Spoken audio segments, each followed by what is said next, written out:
추석이 끼어 있는 주간입니다. 여러분 모두 행복한 한 주간 되시기를 바랍니다. 지난주에 건축 헌신 예배를 우리 교회에서 함께 드렸습니다. 그러면서 교회가 뭔지 하는 이 얘기들을 좀 나눴어요. 교회는 공동체다. 하나님 나라 백성 공동체가 교회다.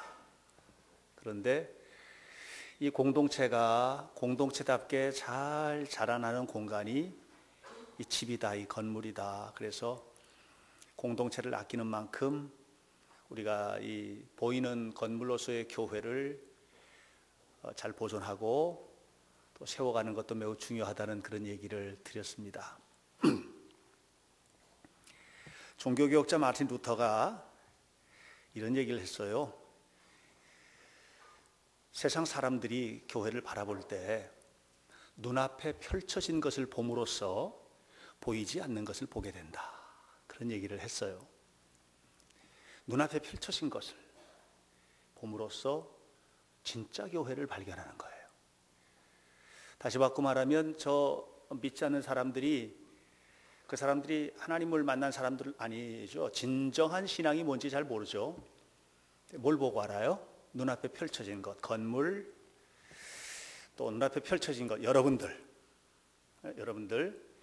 눈앞에 펼쳐진 것, 교회에서 하는 일, 또 눈앞에 펼쳐진 것, 조직이나 제도, 이런 여러 가지 것들을 통해서 교회는 이런 것이로구나, 우리가 신앙생활을 한다는 것은 이런 것이야 하는 것을 알게 되는 거예요. 그래서 우리가 이 교회를 아름답게 하는 것도 매우 중요합니다. 지금도 마찬가지입니다만 전에 우리 교회가 상가에 있을 때에도 제가 7 days, 24 hours open church, 일주일 내내 문 열어놓고 24시간 다 열어놓고 목양실만 빼놓고 다 문 열어놨죠. 예배당이든 주방이든 교육관이든 뭐 뒤에 잠옷실이든 문을 다 열어놓고 이렇게 해놓으니까 동네 사람들이나 아니면 하이닉스 다니던 직원들도 또 때로는 식사로 왔다가도 쉬었다 가고 여름철에는 에어컨 켜놓고 쉬다 가고 그렇게도 했잖아요.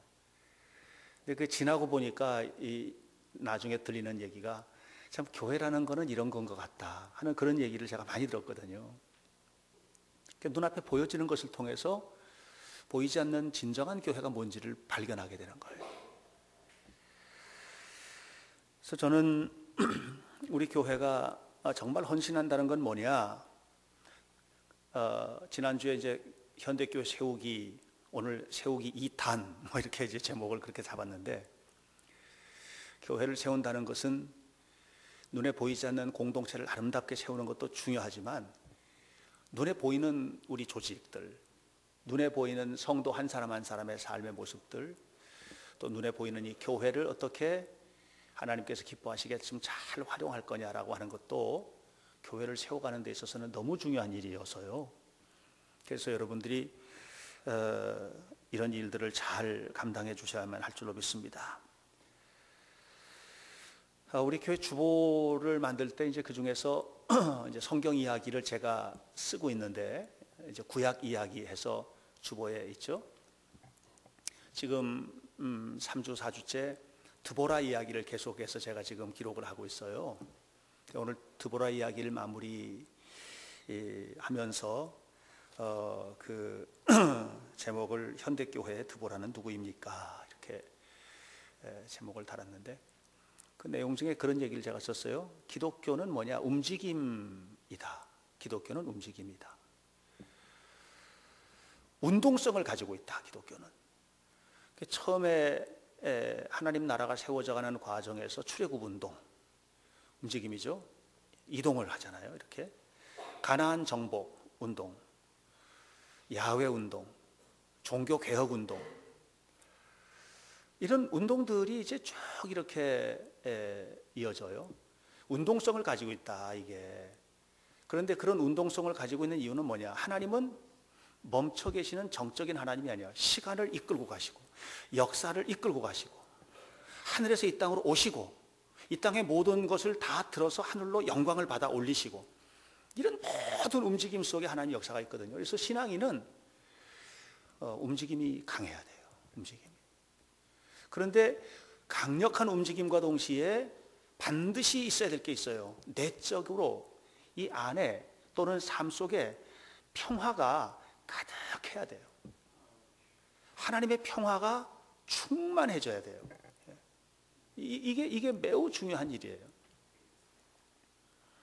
오늘 성경 본문은 그리스도와 연합한 사람들이 어떻게 교회를 세워갈 거냐라는 얘기를 하면서 14절 다 같이 한번 읽어보도록 합시다. 14절 시작. 그는 우리의 화평이신지라 둘로 하나를 만드사 원수된 것 곧 중간에 막힌 담을 자기 육체로 허시고. 하나님은 화평이에요. 그리스도는 평화예요. 근데 이 평화이신 주님이 뭘 했냐? 막힌 담을, 중간에 막힌 담을 다 헐어내렸다. 그리고 둘로 하나가 되게 했다. 우리가 교회를 세운다라고 하는 면에서 이 부분은 아주 중요하다고 봅니다. 그럼 어떤 중간에 막힌 담을 헐어내리느냐? 두 가지 면에서 중요해요. 우선 우리는 하나님과 사이에 중간에 막힌 담을 이미 헐어낸 사람들이에요. 그러므로 그 다음 단계에서 나와 나 사이에 막힌 담. 여러분, 우리가 잘 몰라서 그렇지요. 자기를 받아들이지 못한 사람들이 너무 많아요. 자기가 미워. 혹시 안 계세요? 난 내가 너무 미워. 이런 분 안 계세요? 응? 나하고 나 사이에 막혔어. 담이. 또 나와 이웃 사이에 그 사람이 너무 싫어. 이런 일들은 교회 안에도 있을 수 있잖아요. 교회 밖에도 있을 수 있잖아요. 가족 사이에도 있을 수 있잖아요. 서로 사랑해서 결혼했는데 너무 싫어. 갈라졌으면 좋겠어. 이런 거 있을 수 있잖아요. 우리가 충분히. 이런 모든 막힌 것들을 우리가 헐어내야 된다는 거예요. 이걸 헐어내야 돼. 그래서 우리 안의 평화, 공동체 안의 평화, 이것이 이루어져야 되죠. 교회를 세운다는 것은 우선 뭐냐? 한 사람 한 사람이 건강하게 세워지는 것이라고 생각합니다. 우리 교회가 뭐 교회 건물 잘 세우고 뭐 여기저기 선교 열심히 하고 뭐 그렇다고 해서 교회 세워지는 거 아니에요. 아주 기본적인 것은 뭐냐면 우리 한 사람 한 사람이 하나님을 만났죠. 그죠? 하나님을 만난 내가 내 내면의 평화의 상태를 유지하는 거예요. 내가 나와 평화로워야 돼요. 여러분, 천재적인 물리학자, 천체 물리학자 스티븐 호킹을 아시죠? 블랙홀 이론이라든가 하여튼 천체 우주 물리학에 관해서는 뭐 지금 따라갈 사람이 없을 만큼 대단한 인물이 바로 스티븐 호킹인데, 이 사람이 21살 때 병이 났어요. 병이 루게릭 병이라는 병이에요. 루게릭 병이 뭐예요? 온 몸이 다 굳어버리는 거죠.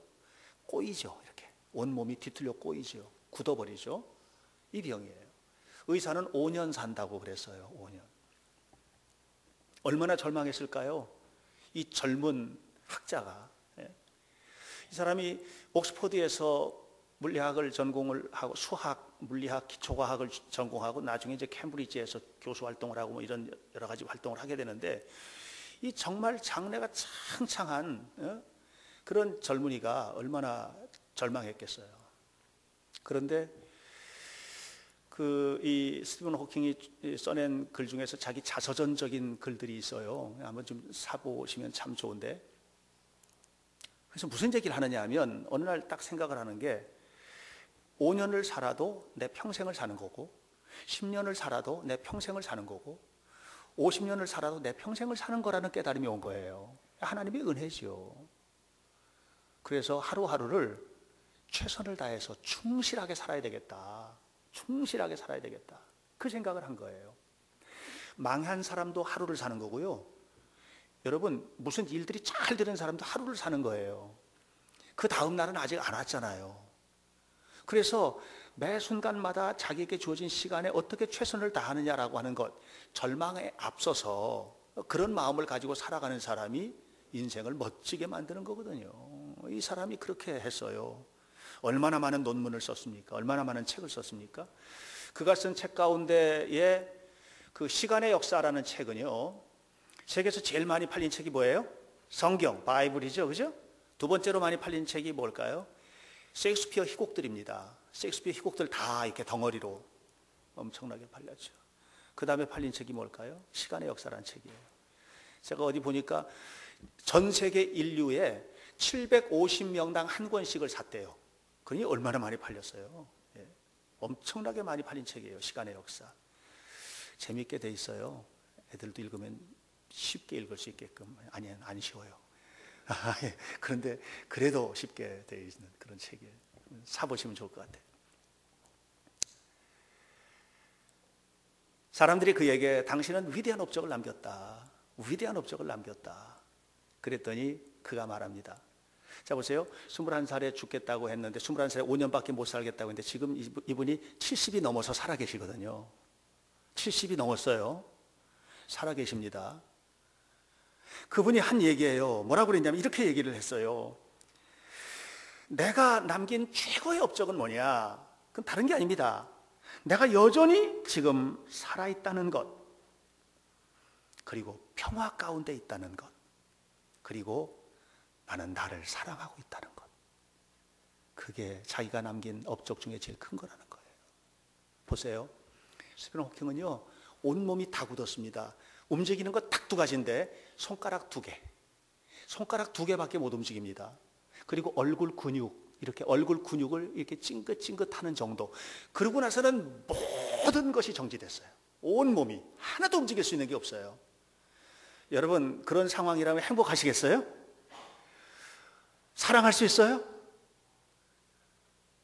그런 여러분의 모습 속에서 평화로울 수 있어요? 그런데 21살의 죽음과 같은 고통스러운 이런 선언을 받고 지금 70이 넘도록 살아오는 가운데 자기는 매 순간마다 자기를 사랑한 거예요. 매 순간마다 평화로운 거예요. 매 순간마다 그분은 행복이라는 말은 쓰지 않았지만 행복한 거예요. 여러분 어떠세요? 여러분 지금은 어떠세요? 여러분의 지금의 모습이 어떠세요? 여러분 가지고 있는 여건이 어떠세요? 그런데 그런 조건 속에서 여러분을 어떻게 받아들이고 계세요? 여러분 사랑하세요? 여러분 생각해 보세요. 내가 남긴 가장 큰 업적은 뭐냐면 내가 나를 사랑하고 있다는 것이라. 사랑하시는가 말이죠. 그리스도와 연합한 사람의 첫 번째 표적은 뭐냐? 내적인 평화예요. 내 안에 평화로운 상태가 되는 거예요. 내 안에 평화가 없는 사람은 교인은 될 수 있어요. 그러나 교회를 세우는 역할은 못해요. 일은 할 수 있어요. 봉사도 할 수 있어요. 그러나 교회를 세우는 일은 못해요. 교회를 세우는 일은 뭐예요? 내 안에 그리스도의 영이 가득 채워져 있어야 돼요. 그리고 그 그리스도와 함께 건강한 공동체 사역을 감당을 하는 거예요. 에베소서를 우리가 함께 묵상하면서 1장 처음 시작을 할 때 제가 그런 얘기 했어요. 사도 바울이 인사를 하면서 은혜와 평강이 너희에게 있을지어다. 은혜는 뭐냐? 구원의 시작이 은혜로부터 시작되는 거죠. 은혜는 구원의 시작이에요. 하나님의 은혜가 아니었다면 우리는 구원받지 못해요. 평화는 뭐죠? 구원의 완성이에요. 그 사람이 구원이 완성된 것을 뭘로 알아요? 평화로 알아요. 얼굴 평화, 마음 평화, 삶의 평화, 가정의 평화. 그 사람 때문에 평화로운 거예요. 이 평화가 어디서부터 와요? 이거는 누가 갖다 주는 게 아니에요. 내 안으로부터 나오는 거예요. 내 안이 평화로워요. 너무 평화로워요. 이건 어떻게 이해가 안 돼. 이해가 안 되는 거예요. 너무 평화로우니까. 내가 이렇게 망했는데 어떻게 이렇게 평화롭지? 내가 이렇게 병들었는데 어떻게 평화롭지? 내가 죽을 병이 걸렸는데 어떻게 평화롭지? 제가 어떤 분이 암이 걸렸는데요. 암 치료를 안 한다는 거예요. 그래서 왜요? 그랬더니 그것도 하나님 주신 선물이래요. 그것도 내 몸의 일부래요. 암덩어리가. 이해되세요? 얼른 떼어내야지. 그게 내 몸의 일부야. 여러분 암덩어리 같이 고통스러운 거 있어요? 여러분의 삶 속에 암덩어리처럼 고통스러운 뭐가 여러분의 삶의 일부처럼 와 있는 거, 그걸 받아들일 수 있는가? 그걸 어떻게 받아들일 수 있어요? 내 안에 이루어진 평화, 그리스도의 평화. 이런 평화를 가진 사람이 뭐해요? 믿음의 자리를 지키는 거예요. 위치를 지켜요. 위치를 어떤 경우에든지 지켜요. 예배의 위치 누가 지켜요? 이건 억지로 할 수 있는 게 아니에요. 이 예배의 위치, 봉사의 위치, 봉사의 위치, 그 위치를 지키는 거예요. 내가 해야 할 그 위치를 지키는 거예요. 내가 희생하는 희생의 위치, 그런 위치를 지키는 거예요. 헌신하는 거, 위치를 지키는 거예요. 원칙을 갖는 거예요. 나는 교회를 어떻게 생각하나? 원칙이 있어야 될 거 아니에요. 그죠? 주일 예배를 어떻게 생각하는지 원칙이 있어야 되잖아요. 원칙. 나에게 목사님은 누군가? 여러분에게 목사님 누구예요? 그냥 교회 주일날 와서 설교하는 정도예요? 그럴 끝이에요? 어떤 원칙을 가지고 계세요? 어떤 원칙? 가정에서 아내로서 남편으로서 내가 이 가정을 하나님께서 역사하시는 현장으로 만들기 위해서 나는 어떤 원칙을 가지고 있는가? 직장 안에서 직장 생활들 하시잖아요. 그럼 그 직장에서, 이 직장에서 내가 하나님 주신 사명을 감당하는데 나는 어떤 원칙을 가지고, 어떤 규율을 가지고, 어떤 태도를 가지고 이 일을 감당하는가? 이런 원칙들. 그걸 지켜요. 왜요? 너무 감사한 거예요. 너무너무 감사한 거예요. 평화로운 거예요. 이걸 못한 사람이, 결국 내 안에 평화가 이루어지지 않은 사람은 절대로 하나님 뜻대로 못 살아요. 자기 마음대로 살지. 자기 생각대로, 자기 감정대로, 자기 뜻대로. 내 안에 하나님의 평화가 이루어지지 않은 사람은 언제나 자기 마음대로, 자기가 원하는 대로 안 되면 불쾌해서 견딜 수가 없어요. 그러나 내 안에 이루어진 평화가 있는 사람, 모든 것을 받아들여요. 모든 것을 받아들여요. 그러니까 교회를 세우는 거예요. 나를 세우는 게 아니고 교회를 세우는 거예요. 교회를. 기분에 따라 예배하고, 기분 좋으면 봉사하고, 기분 나쁘면 봉사 안 하고, 기분에 따라 행동하고, 기분에 따라 헌금하고. 원칙이 있으세요? 원칙. 하나님 앞에 드리는 삶의 원칙들, 물질적인 태도들, 원칙들, 하나님의 말씀에 따른 원칙들. 기분에 따라 말고, 누구한테 말 듣고 이런 거 말고 하나님 앞에서 이런 원칙들, 이런 것들을 우리는 가져야 할 것이라고 저는 생각합니다. 어떤 사람이 가능합니까? 은혜를 받아야 됩니다. 하나님의 은혜를 받아야 됩니다.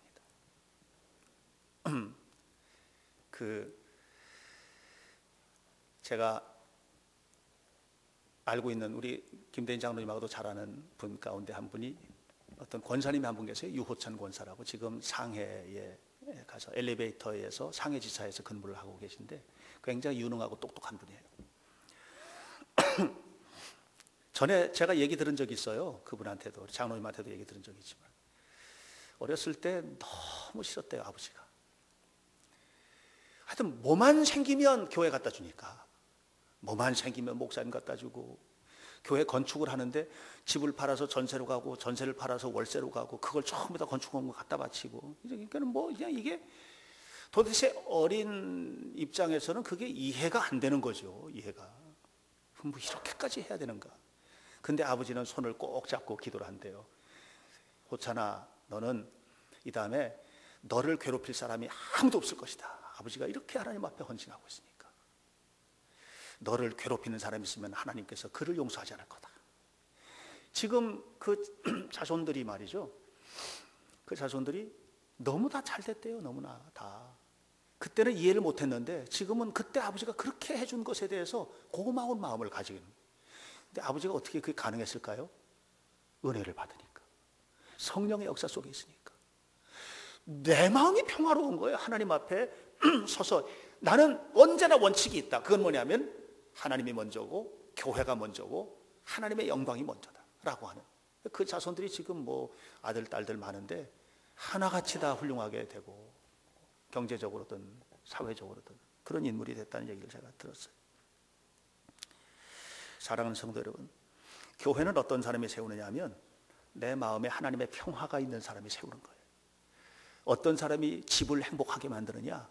여러분 마음이 불편해지는 순간 집은 행복한 공간이 안 돼요. 마음이 하나님의 평화로 채워져야 됩니다. 그렇게 되시기를 간절히 축원합니다.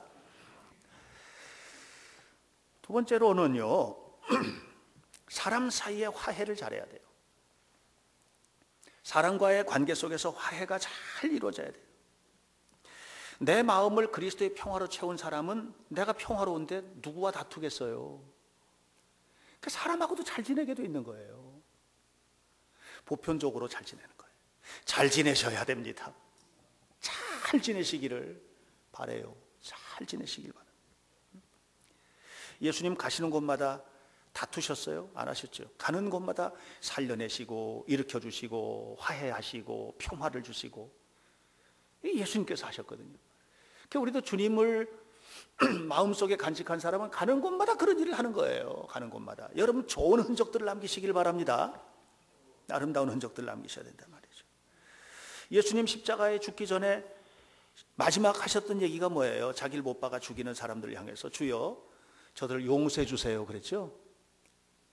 자기는 지금 저렇게 행동하는 거는 자기들이 뭔 일을 하는지를 몰라서 그러는 거니까 용서해 주세요. 이런 마음. 누가 좀 실수해도 하나님 잘 몰라서 저럴 거예요 하고 이해해 주는 태도들. 이런 것들.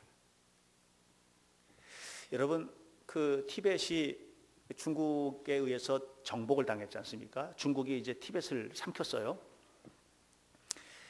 그때 달라이 라마가 티벳 불교의 제일 어른인데 달라이 라마가 인도로 도망갔어요. 피신을 한 거예요.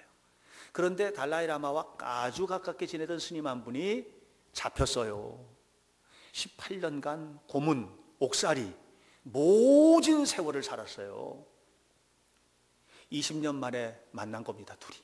달라이 라마하고 그 친구 스님하고 만난 겁니다. 달라이 라마가 그러는 거예요. 얼마나 힘들었냐고. 얼마나 힘들었느냐고. 얼마나 고통스러웠냐고. 그때 이 친구가 한 말이 대단합니다. 나는 고문과 학대 때문에 힘들었던 적은 한 번도 없습니다. 내가 고문받고 학대당하고 고통을 받고 감옥에 갇혀 있을 때 내가 혹시라도 중국인을 미워할까 봐, 내 안에 있는 자비심이 사라질까 봐 그것이 가장 두려웠습니다. 이 사람 무서운 사람이죠? 어때요? 그럴 수 있어요, 여러분? 이 사람 고승이야, 고승. 이 사람 무서운 사람이에요. 고승이에요. 대단한 인물이죠? 근데 저는 성경을 읽고 또 초대교회 역사를 공부를 하면서 놀라운 사실을 발견하게 됩니다. 초대교회 때는요, 로마가 기독교를 국교로 공인하기 전까지는요, 기독교인들이 다 이렇게 살았어요. 예수를 믿는다는 건 뭐냐? 미워하는 게 없어져 버린 거야. 그 무슨 달라이 라마 친구 고승 정도 되는 수준이 아니고 예수를 믿기로 작심을 하고 세례를 받은 사람은 다 이렇게 살았다니까. 그래서 자기 재산을 빼앗아가는 사람도 용서하고 자기 목숨을 죽이는 사람도 사랑하고, 이게 그냥 그렇게 살았어요. 그냥 그렇게 살았어요. 그렇게 살았습니다. 그런데 오늘 우리는 이걸 잃어버리고 말았습니다. 왜 잃어버렸을까요? 여러분 한번 점검해 보세요. 내 안에 예수님 계신지. 내 안에 예수님을 잃으면 이걸 잃는 거예요. 우리는 과연 주님께서 주시는 평화를 내 안에 유지하고 있는가? 아니면 나와 이웃 사이에 가지고 있는가? 딕 티미츠라고 하는 사람이 용서의 기술이라는 책을 썼어요. 이 사람이 어느 날 10년도 넘게 다니던 회사에서 잘렸어. 이유도 없이, 정당한 이유도 없이 잘린 거예요. 얼마나 화가 나는지 화가 나가지고 병이 걸려버린 거예요. 너무 속상하고. 여러분 직장 다니다가요, 직장에 잘려 나오면 그 다음에는 정말 어떻겠어요? 상상할 수도 없는 건 너무 힘든 거예요. 그런데 이 사람이 용서를 배워가면서 건강이 회복이 돼요. 그리고 그 과정에서 있었던 일을 책으로 썼어요. 그게 용서의 기술이에요. 그 책 내용이에요. 제가 읽어드릴게요. 이런 말을 했어요. 내 삶이 불행해진 것은 그 누구의 탓도 아니었다. 내가 용서하지 못했을 때 나는 용서하지 못한 그 사람 때문에 고통스러웠다. 그러나 내가 그 상황을 받아들이기로 했을 때 드디어 그 사람이 내게서 떠나갔다. 내가 용서하지 못했을 때, 나를 자른 그 사람을 용서하지 못했을 때 너무 괴로운 거예요. 그런데 용서하는 그 순간부터 그가 내 마음에서 떠나갔대요. 그러면서 이렇게 말했어요. 남을 용서하지 못하면 내가 죽는다. 여러분 믿어지세요? 믿어지시는가? 저는 여러분 교회를 세우는 것은요, 우리 사이의 관계를 아름답게 세워가는 거예요. 담을 헐어내려야 돼요. 담을 헐어내리지 않으면 절대로 교회는 세워지지 않는 겁니다. 오늘 14절에서 예수님께서 모든 담을 허셨댔잖아요. 둘로 하나를 만드셨다고 그랬잖아요. 하나님과 인간 사이의 담 헐어내렸잖아요. 예수님이 하셨잖아요. 유대인과 이방인 사이의 담도 헐어내렸잖아요. 예. 원수와 맺혀 있는 담도 헐어내렸다고 그랬거든요. 모든 것을 다. 오늘 여러분 생각해 보세요. 남편과 아내 사이에 담 없으세요?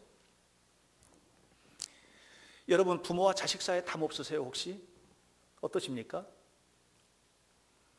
직장 생활을 하면서 상사와 부하 직원, 동료 직원 사이에 혹시 담 안 가지고 계신가요? 담? 그 담을 어떻게 해요? 헐어야 돼요. 헐어내려야 돼요. 혹시 여기 앞에 있는 저하고 담 쌓고 계신 분 계세요? 헐어내리시기 전까지 신앙생활이 행복하지 않을 겁니다. 헐어내리셔야 돼요. 옆에 계신 분들 계시잖아요. 대개 옆에 계신 분들은 어떻게 해요? 좋은 사람들끼리 앉아 계실 거예요. 지금 좀 안 좋은 사람 이렇게 들어와서 있으면 저쪽에 가서 앉지, 그 옆에 가서 앉지는 않을걸요. 그런데 선교사 훈련을 할 때 인간관리 훈련을 어떻게 하느냐, 한 번 앉았던 사람과는 절대로 못 앉게 하는, 이게 선교사 훈련의 인간관계 훈련의 아주 중요한 패턴이라고 해요. 한번 해보시죠. 여러분 교회 와서 늘 가까운 사람끼리 말고 잘 모르는 사람 곁에 한번 앉아보시죠. 뭐 하는 거예요? 담을 허는 거예요. 뭐 하는 거라고요? 교회를 세우는 거예요. 교회를 세우는 거예요. 이렇게 교회를 세우는 것은 매우 중요해요. 왜냐하면 이렇게 아름답게 교회가 세워질 때 하나님은 그 사람을 축복하기 때문에 그래요. 옛날에 초나라, 중국의 초나라하고 월나라하고 전쟁을 하는데 큰 강이 흘러내리는데 초나라는 위쪽에 있고 월나라는 아래쪽에 있고, 누가 유리할 것 같아요? 물이 흘러내리는 위쪽에 초나라가 있으니까 이게 훨씬 유리하죠. 왜냐하면 배 타고 막 공격해 오면 그냥 순식간에 월나라를 칠 수 있잖아요. 그런데 월나라는 뭐 잠자고 있나? 흐르는 만큼 또 빨리 도망갈 수 있잖아. 그죠? 초나라는 항상 쫓아가면 도망가고, 이게 기분 나쁜 거야. 또 어떨 때는 월나라가 쳐들어와. 그러면 도망가야 되는데 이게 흘러내리는 쪽으로 또 가니까 똑같아. 이게 그러니까는 둘이 똑같은 거예요. 예, 이거 어떡하면 좋을까 하고 고민을 하다가 공수반이라고 하는 사람이 희한한 물건을 하나 만들어냈어요. 그 물건은 뭐냐면 구라는 물건하고 거라는 물건인데, 구는 갈고리야. 갈고리구. 갈고리. 쳐들어 내려가면서 도망가는 월나라 배에다가 갈고리를 던져가지고 너 못 도망가, 끌어당겨가지고 죽이는 거. 또 월나라가 쳐들어오면 거는 뭐야? 밀어내는 거야. 밀어내. 응? 못 올라오게 밀어내. 그래가지고 월나라를 무찔렀어요. 이 구하고 거. 공수반이 영웅이 됐죠. 그런데 공자맹자하는 그런 사람 가운데 묵자라고 있어요. 묵자. 이 묵자가 어느 날 초나를 방문했어요. 공수반이 기분 좋아서 막 내가 구하고 거를 발명을 해가지고 월나라를 무찔렀다고. 그러니까 이 묵자가 하는 말이, 나는 너보다 훨씬 좋은 구와 거가 있다고. 그게 뭐냐고. 그랬더니 묵자가 말을 하는 겁니다. 사랑의 구와 공손의 거다. 사랑의 구가 뭐예요? 모든 사람을 걸어서 가까이 하는 구. 공손의 거는 뭐예요? 내가 올라올 때 나를 눌러서, 내가 올라오지 못하도록 눌러서 나를 다스리는 거. 이것을 가지면 너는 월나라를 정복했느냐? 구와 거진, 이 사랑의 구와 공손의 거를 가진 자는 천하를 다스린다. 여러분, 이게 어디서 하나가 됐어요? 예수님 십자가죠? 예수님 십자가는 뭐예요? 온 인류를 위한 사랑이죠. 예수님 십자가는 뭐예요? 하나님이신 그분이 십자가까지 낮아지신 거죠. 여러분, 우리는 주님의 십자가를 품고 사는 사람들이에요. 교회는 누가 세워요? 예수님 십자가를 품고 사는 사람들이 세우는 거예요. 교회를 열심히 나오지만 교회를 허물어뜨리는 사람도 있어요. 열심히 헌금을 하는데 헌금을 하면 할수록 교회를 아름답게 만들지 못하는 사람도 있어요. 교회는 헌금으로 세우는 게 아니에요. 교회는 열심히 나오는 것으로 세우는 게 아니에요. 교회는 뭐예요? 십자가를 품에 안은 사람들이 세우는 거예요. 예수님 정신을 가진 사람들이 세우는 거예요. 현대교회 건물 아름답게 아무리 잘 세우면 뭐해요? 그 안에 사랑이 방전되었다면, 그 속에서 희망이 소진되었다면, 그리스도의 정신을 사라지게 했다면 교회가 세워지겠습니까? 가정을 어떻게 세웁니까? 가정을 세우는 것은 내 안에 평화를 이루어야 돼요. 그리스도의 평화. 모든 가정 구성원 사이에 아름다운 평화, 그때 이루어지는 거예요. 사랑하는 성도 여러분, 그래서 고린도후서 5장 17절로부터 그 이하에 보면 하나님께서 우리에게 특별한 직책을 하나 주셨다고 그랬어요. 그리스도께서 우리에게 주신 직책이에요. 따라서 하세요. 화평케 하는 직책. 그걸 주셨습니다. 여러분, 평화를 위하여 일하는 직분을 주신 겁니다. 화평케 하는 직책을 주신 겁니다. 가는 곳에서 그 직책을 감당하십시오. 어디 가서든지 그 일을 감당하십시오. 그래서 현대교회를 세우십시오. 현대교회를 세우셔야 합니다. 이 교회는 하나님의 교회입니다. 동시에 이 교회는 여러분의 교회입니다. 나의 교회입니다. 우리의 교회입니다. 이 교회를 세우는 사람은 어떤 사람이에요? 화평케 하는 직책을 받은 사람이 그 일을 위하여 내 안에 이루어진 평화, 우리의 관계 속의 평화, 이 교회 안에 가득 찬 평화, 가는 곳마다 평화의 사람이 될 때 이루어지는 것입니다. 멋진 모습으로 현대교회 세워가시는 성도들이 되시기를 간절히 축원합니다. 기도하겠습니다. 하나님은 살아계심을 믿습니다. 하나님은 교회를 통해 역사하심을 믿습니다. 이 교회 안에서 오늘도 하나님은 놀라운 일을 이루시는 줄로 믿습니다. 그러므로 우리가 교회를 세워갈 때 이 아름다운 세움을 통해서 하나님은 또한 우리를 세워주심을 믿습니다. 날마다 우리를 세워주시는 거룩하신 하나님을 만나게 하여 주옵소서. 우리의 경제를 세우시고 우리의 건강을 세우시고 삶을 세우시고 우리의 가정을 세우시고 우리 자녀를 세우시고 모든 것을 세우시는 거룩하신 하나님의 은혜를 경험하도록 도와주옵소서. 어떤 환경에서도 내 안에 이루어진 평화를 잃지 말게 하시고 우리 서로 상호 간의 평화를 잃지 말게 하시고 겸손히 낮아진 곳에서 나보다 남을 낮게 여기며 함께 헌신하는 은혜로운 자녀들 되도록 우리 모두를 축복해 주옵소서. 예수님 이름으로 기도하옵나이다. 아멘.